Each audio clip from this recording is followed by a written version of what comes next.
Selamat malam teman-teman, apa kabar? Malam, baik. Malam Pak, baik. Baik, semoga malam ini bisa ketemu lagi dengan saya dalam keadaan sehat, ya. Baik teman-teman, kita mulai dengan materi yang berkaitan dengan penipuan komputer, ya. Untuk memulai dengan materi ini atau untuk memahami materi ini lebih jauh, ya, maka sebagai awal, ya, kita harus memahami dulu, ya, terkait dengan ancaman-ancaman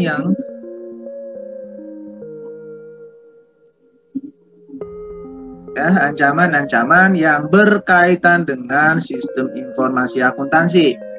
Ya. Apa aja kah ya ancaman-ancaman itu, ya, atau ancaman terhadap sistem informasi akuntansi? Ya, kita akan pelajari bersama, ya. Ancaman terhadap sistem informasi akuntansi itu kita akan lihat yang pertama adalah terkait dengan bencana alam dan politik. Kalau bencana alam memang kita tidak pernah menduga. Ya, habis itu terkait dengan kesalahan perangkat lunak dan kegagalan fungsi peralatan. Nah, ini juga ya ancaman-ancaman yang memang secara tiba-tiba pasti akan ada. Kita tidak tahu kapan datangnya, ya. Yang berikutnya adalah terkait dengan tindakan yang diharapkan. Nah, tindakan yang diharapkan juga ini sama, ya. Dan yang terakhir adalah tindakan yang disengaja atau yang disebut sebagai kejahatan komputer. Nah, inilah yang kita pelajari, ya, yang perlu kita pahami dengan materi kita di pertemuan hari ini. Ya, kita akan memfokuskan nanti terkait dengan tindakan yang disengaja, ya, yang sering disebut sebagai kejahatan dalam komputer. Baik ya teman-teman, yang perlu kita pahami yang pertama adalah kita harus mengerti, ya, atau perlu kita pahami terkait dengan penipuan, karena tadi adalah penipuan komputer, ya. Apa yang dimaksud dengan penipuan? Ya, secara umum penipuan itu adalah mendapatkan keuntungan yang tidak jujur dari orang lain atau tindakan-tindakan yang menguntungkan diri sendiri. Yang kedua adalah yang berkaitan dengan beberapa atau semua sarana yang digunakan seorang untuk memperoleh keuntungan yang tidak adil dari orang lain. Nah, dalam hal penipuan ini yang berhubungan dengan sistem informasi akuntansi, ya, sering sekali disebut sebagai yang namanya adalah kecurangan atau curang. Ya, curang dalam sistem informasi akuntansi yang berhubungan dengan apa? Pernyataan, representasi atau pengungkapan yang salah. Ya, jika ada pengungkapan yang salah maka dilihat atau dinilai apakah itu secara material, ya. Maka di situ dia katakan apa? Fakta material. Ya. Jika ada pengungkapan yang salah atau pernyataan yang salah, ya, itu karena apa? Ya, karena ada niat untuk menipu. Ya. Jika ada niat yang menipu, di situ dia katakan yang berikutnya adalah terkait dengan kepercayaan yang dapat dijustifikasi. Ya. Curang ini juga dapat dilakukan dengan apa? Pencederaan atau kerugian yang diderita oleh orang lain. Nah, ini adalah penipuan yang ada dalam sistem informasi akuntansi. Dari sini kita akan mempelajari yang berkaitan dengan kalau ini adalah secara mikro, ya, maka kita coba melihat secara makronya. Secara makronya ya kita melihat dari dunia bisnis, ya. Di mana dalam dunia bisnis kita akan memahami penipuan itu ada dua komponen utama. Ya. Yang pertama adalah yang berkaitan dengan penyalahgunaan aset. Ya. Seperti apa dalam hal penyalahgunaan aset? Ya, dia katakan pencurian aset perusahaan oleh karyawan. Ya, penyalahgunaan aset adalah pencurian aset perusahaan oleh karyawan. Dengan cara apa? Ya, yang pertama adalah memalsukan tanda tangan pada faktur penjualan. Yang kedua adalah terkait dengan pemalsuan pengesahan cek untuk didepositokan ke rekening pribadi. Yang terakhir adalah terkait dengan menyetujui pinjaman yang bermasalah. Ya, dan masih ada juga yang lain. Ya, saya akan menyebutkan 3 poin utama ini yang berkaitan dengan apa? Berkaitan dengan keuangan. Ya, ini hal yang paling umum, yang paling pokok yang berkaitan dengan penyalahgunaan aset.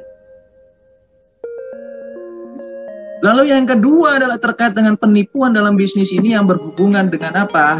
Kecurangan laporan keuangan. Nah, kecurangan laporan keuangan ini dia katakan apa? Perilaku yang disengaja atau ceroboh, baik tindakan maupun kelalaian yang menghasilkan laporan keuangan yang menyesatkan secara material. Saya ulangi kembali, kecurangan laporan keuangan itu perilaku yang disengaja atau ceroboh. Ya, melalui apa? Melalui tindakan atau melalui kelalaian. Ya, yang akan menghasilkan laporan keuangan itu yang menyesatkan secara material. Ya. Lalu seperti apa gitu ya? Seperti apa? Ya, kita akan melihat pertama adalah dengan cara meningkatkan harga saham perusahaan. Ya. Yang kedua adalah terkait dengan menyembunyikan kerugian atau permasalahan perusahaan. Nah, ya, terkait dengan kecurangan dalam laporan keuangan ini yang umum dilakukan itu adalah terkait dengan apa? Menyembunyikan kerugian atau permasalahan perusahaan. Ya, ternyata ini masuk dalam kecurangan. Ya, kita menyembunyikan kerugian itu masuk dalam kecurangan. Ya. Akibatnya apa gitu kan ya jika kita menyembunyikan kerugian? Akibatnya pasti investor tidak akan mau ya untuk melakukan investasi kepada perusahaan itu. Ya. Ataupun ya investor akan pergi ya. Karena dia akan memberikan laporan keuangan yang menyesatkan. Nah, laporan keuangan yang menyesatkan seperti apa? Laporan keuangan yang menyesatkan itu ya, laporan keuangan yang tidak sesuai dengan kenyataan. Nah, dalam hal penipuan ini ya, maka kita harus mempelajari ya, bagaimana prosesnya gitu kan ya. Kok bisa terjadi gitu kan ya. Nah, kita akan tahu ya, langkah yang sering dihubungkan dengan kebanyakan penipuan itu yang berhubungan dengan apa? Pencurian sesuatu yang berharga. Ya. Habis itu konversikan dengan uang tunai. Habis itu adalah penyembunyian. Nah, ini adalah langkah-langkah yang memang sering terjadi atau sering dilakukan yang berkaitan dengan penipuan ini. Ya. Yang berikutnya adalah terkait dengan apa? Ya, yang sering juga dilakukan yang terkait dengan membebankan item yang dicuri ke suatu rekening biaya. Ya, seperti apa Pak gitu kan ya? Seperti apa yang membebankan item yang dicuri ke rekening biaya? Saya memberikan contoh atau memberikan kegiatannya nyata misalnya, ya.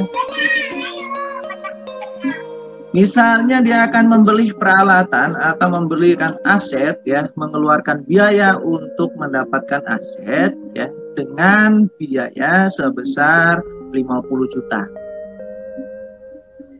Ya. 50 juta. Agar dia mendapat keuntungan dari hal ini ya, maka dia akan membebankan ya harga aset ini bukan lagi menjadi 50 juta tetapi menjadi 80 juta. Nah, itu yang dinamakan terkait dengan membebankan ya hasil curian itu ke suatu rekening, ya, rekening biaya.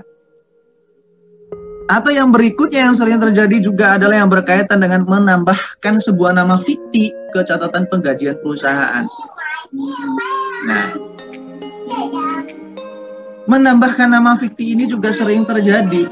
Ya, contohnya adalah, seorang karyawan itu sudah keluar, namun dalam draft gaji atau daftar gaji nama orang tersebut masih ada. Ya, di mana orang tersebut adalah sudah keluar atau sudah resign dari 2-3 bulan yang lalu. Ya, namun dalam draft penggajian bulan ini masih ada.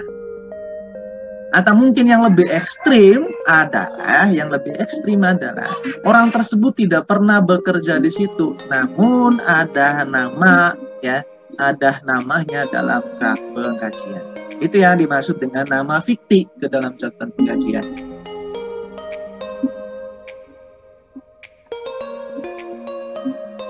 Setelah kita mengetahui prosesnya, ya, maka pasti ada pertanyaan, ya, pasti akan menimbulkan sebuah pertanyaan besar dalam pikiran kita. Mengapa hal itu terjadi, gitu kan, ya? Mengapa hal itu terjadi? Atau mengapa penipuan itu terjadi? Sebelum kita menjawab pertanyaan tersebut, ya, maka kita harus memahami dulu terkait dengan, ya, karakter dari penipuan itu, karakter dari penipuan itu sendiri. Karakter yang pertama adalah dikatakan sebagian besar dari mereka membelanjakan penghasilan tidak sahnya, bukan menginvestasikannya atau menabungnya. Habis itu yang kedua adalah yang berkaitan dengan apa? Sekali mereka melakukan penipuan, sangatlah sulit bagi mereka untuk berhenti. Habis itu yang berkaitan dengan mereka biasanya mulai bergantung pada penghasilan ekstra tersebut. Yang keempat, dia katakan para pelaku penipuan komputer cenderung berumur lebih muda, ya, dan memiliki lebih banyak pengalaman dan keahlian dalam hal komputer. Yang kelima adalah berkaitan dengan beberapa pelaku penipuan komputer itu lebih termotivasi oleh rasa apa?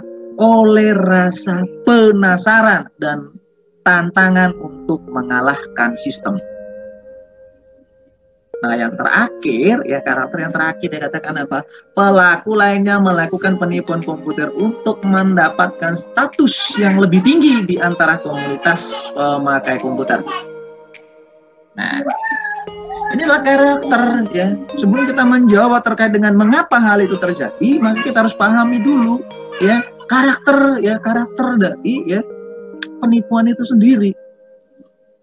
Ya. Saya akan lebih fokus kepada beberapa poin, ya. Pada beberapa poin, yang pertama saya fokus kepada, ya, dia katakan apa? Sekali mereka melakukan penipuan, sangatlah sulit bagi mereka untuk berhenti. Ya. Hal ini sama halnya adalah, ya, seperti orang yang kecanduan. Ya, seperti orang yang kecanduan, yang dimana sekali dia melakukan, ya, dan itu akan sulit bagi mereka untuk berhenti. Karena apa? Karena sudah merasakan manfaatnya, karena sudah menikmati hasilnya yang begitu wah. Nah, namun yang lebih ekstrim lagi adalah, ya, orang yang melakukan hal seperti ini, mereka akan bergantungan, gitu kan, ya. Mereka akan bergantung, ya, pada penghasilan ekstra tersebut. Ya. Artinya apa? Ya, dia tidak akan mengharap lagi yang berkaitan dengan gaji yang dia dapat setiap bulan. Tapi dia lebih berharap atau lebih mengharapkan terkait dengan penghasilan yang tidak wajar. Nah, yang berikutnya yang saya paling garis bawah, ya, yang perlu saya tekankan adalah, ya, terkait dengan penipuan ini, ya, orang-orang yang melakukan itu adalah cenderung kepada orang-orang yang lebih muda. Ya, kenapa? Karena dia memiliki pengalaman yang banyak, ya, dan memiliki keahlian.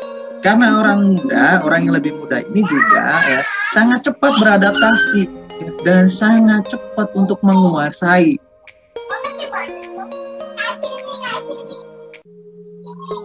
Oke, Namun ya juga ada yang termotivasi karena ditantang gitu kan, atau karena ada rasa ingin tahu. Ya sejauh mana sih ya rasa ingin tahu ini yang membawa dia kepada apa? Kepada hal-hal yang tidak diinginkan. Ya, rasa ingin tahunya, kok ruangan itu dikunci kenapa? Ya, itu contoh. Kok ruangan itu dikunci kenapa? Karena dia penasaran, ya, dia ingin tahu ya apa yang ada dalam situ, maka dia mencari kesempatan untuk melakukan itu. Oke. Nah, yang paling berikutnya juga yang paling terakhir ini ya juga dia katakan apa? Ya, ada orang yang memang ingin mendapatkan status yang lebih tinggi. Ya, artinya apa? Dia ingin dipuji bahwa dia ahli dalam hal teknologi. Baik, teman-teman, kita lanjut ya. Terkait dengan mengapa hal itu terjadi. Ya, mengapa hal itu terjadi? Untuk menjawab terkait dengan mengapa penipuan terjadi, saya akan memberikan dalam bentuk sebuah segitiga, ya, sebuah segitiga. Nah, di sebuah segitiga ini yang berkaitan dengan ada kesempatan, ya. Habis itu ada rasionalisasi, ada tekanan. Ini adalah segitiga penipuan. Ya, jika ada kesempatan maka dia akan apa? Maka dia akan melakukannya. Jika ada kesempatan dia akan menyembunyikan sesuatu dari orang lain. Habis itu jika ada kesempatan dia akan pasti melakukan perubahan. Merubah apa itu? Merubah ya, misalnya ya, dia punya kesempatan untuk membuka komputer orang lain. Pada saat itu dia punya kesempatan untuk membuka file-filenya. Setelah itu dia akan mengubah passwordnya. Hingga orang itu tidak bisa lagi masuk ke data tersebut. Karena apa? Karena ada kesempatan. Yang berikutnya terkait dengan ya Pak, ya, karena rasionalisasi yang berhubungan dengan apa? Ya, dengan sikap, ya. Sikap orang yang memang cenderung untuk melakukan tindakan kecurangan. Habis itu terkait dengan apa? Terkait dengan justifikasi. Ya. Seringkali terkait dengan justifikasi ini yang berhubungan dengan apa? Orang ya mengatakan bahwa dia tidak akan bisa untuk melakukan itu. Ya. Sehingga jika sering menerima ucapan tersebut, maka dia akan membuktikan bahwa dia bisa. Habis itu yang berkaitan dengan rasionalisasi ini yang berhubungan dengan apa? Kurangnya integritas personal. Ya. Kalau tidak memiliki integritas yang baik, maka memiliki kesempatan untuk apa? Untuk melakukan, untuk menyembunyikan, untuk mengubah, untuk mencoba, ya.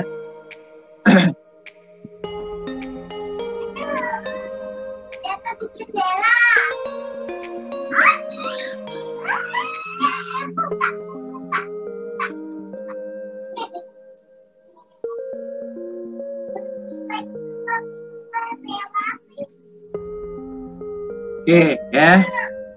Baik. Kita lanjut ya.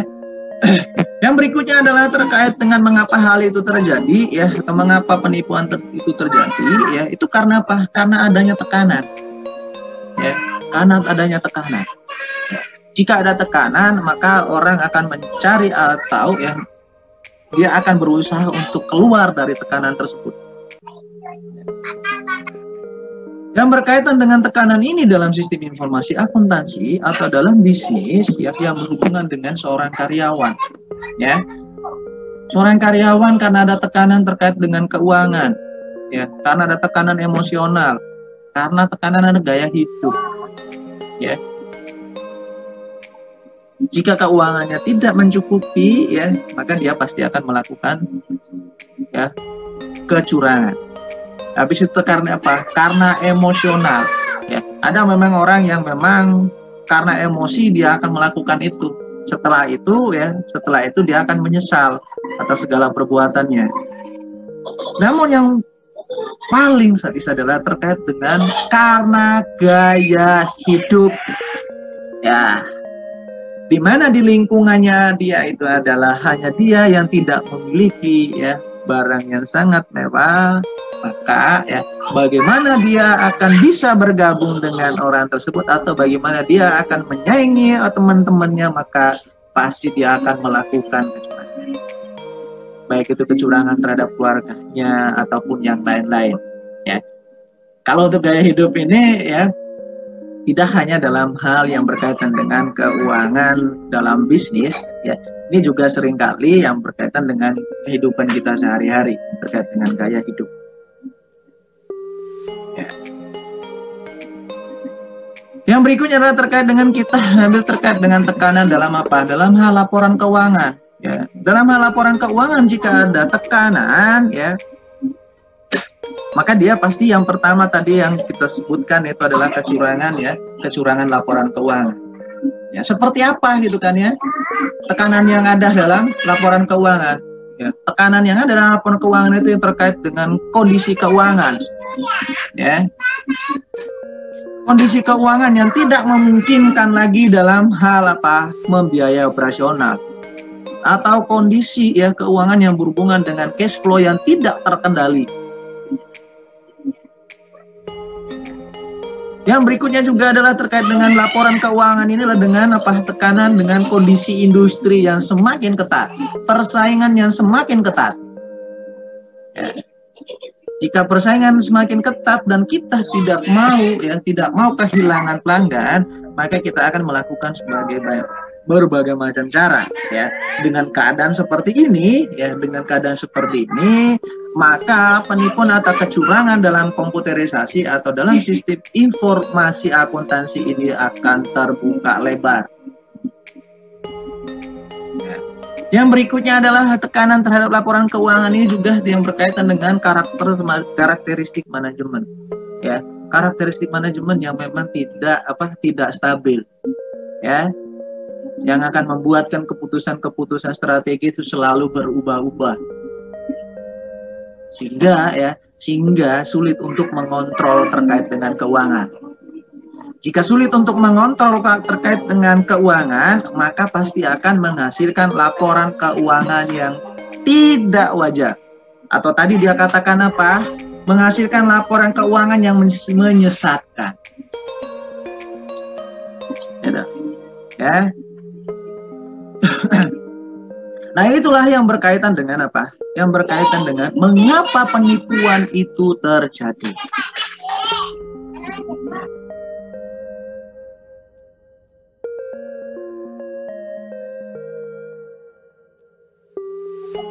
Sehingga dengan demikian saya akhiri untuk pertemuan kita hari ini. Assalamualaikum warahmatullahi wabarakatuh. Waalaikumsalam warahmatullahi wabarakatuh. Terima kasih, Pak. Baik, terima kasih.